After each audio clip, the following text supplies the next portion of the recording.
इस वक्त हमारे साथ मौजूद हैं भाजपा के युवा मोर्चा के मंडल अध्यक्ष और जिला प्रतिनिधि मयंक चौहान से हम गुफ्तगू करेंगे, उनसे मुलाकात करेंगे। न्यूज़ ग्रीन नंबर में आपका खैर मकदम में स्वागत है।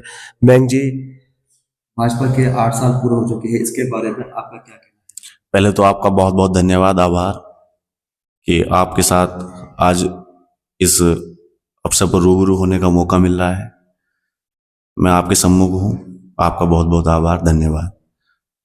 ये 8 साल हमारी सरकार के जो पूरे हुए हैं, 8 साल पूर्ण होने पर सरकार द्वारा गांव चलो अभियान के अंतर्गत हम भी गांव गांव गए हैं। भारतीय जनता पार्टी का प्रत्येक कार्यकर्ता गांव गांव जाकर जो पार्टी ने जिन कार्यकर्ताओं को जहां जहां लगाया था वहां वहां जाकर पार्टी का जो नीति है, भारतीय जनता पार्टी के हमारे आदरणीय प्रधानमंत्री नरेंद्र मोदी जी की जो नीति है, उनका हम लोगों ने गांव गांव जाकर प्रचार प्रसार किया है।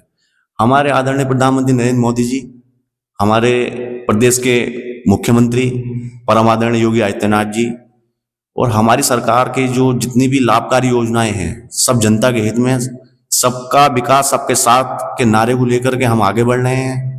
और पंडित दीनदयाल उपाध्याय जी ने जो कहा था लक्ष्य अंत्योदय, हमारी पार्टी का हमारा जो मुख्य एजेंडा है वो ये है कि जो पंक्ति में, जो पंक्ति की अंतिम, जो व्यक्ति पंक्ति में अंतिम उस पे खड़ा है, पायदान पे खड़ा है, जो सबसे लास्ट में है, जो अंतिम में है, उसको हम कैसे अपने साथ आगे लाएं, कैसे उसका विकास हो, कैसे गरीब का विकास हो, हमारी पार्टी का यह मुख्य उद्देश्य है।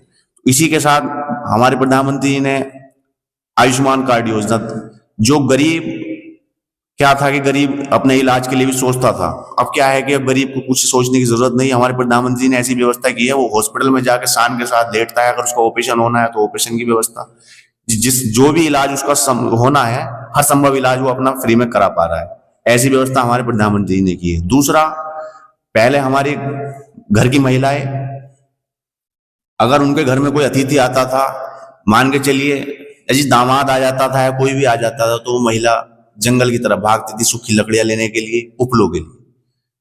आज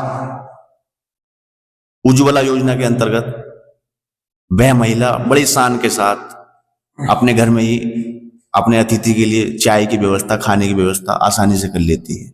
मयंक जी, सपा बसपा का इल्जाम है कि प्रदेश के अंदर जो है कानून व्यवस्था की गुठक हो चुकी है, कई बड़े हादसे हो चुके हैं, पे इल्जाम लगाते हैं आपके सपोर्ट पार्टी पे।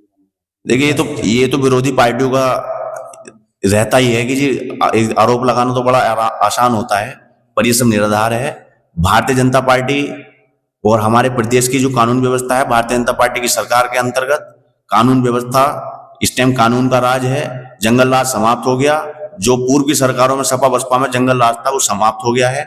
हमारी पार्टी में हर वर्ग का व्यक्ति, चाहे वो मुस्लिम हो, चाहे वो हिंदू हो, चाहे वो सिख हो, ईसाई हो, सभी सुखी हैं। और अगर गुंडा अगर हिंदू है तो उसके यहाँ भी बुलडोजर चलने का काम हुआ है, और गुंडा अगर मुस्लिम है तो उसके यहाँ भी बुलडोजर चलने का काम। सबका साथ, सबका विकास, मैंने पहले भी कहा था, भारतीय जनता पार्टी की कभी उसकी राजनीति नहीं करती है कि जहां तुष्टीकरण की राजनीति हम नहीं करते। भारतीय जनता पार्टी सबका साथ, सबका विकास को साथ लेकर चल रही है। मयंक जी, अभी जो केंद्र में बिल पास हो जा रहा है, वक्फ बोर्ड का बहुत विरोध हो रहा है। देखिए, वक्फ बोर्ड को समझने की जरूरत है।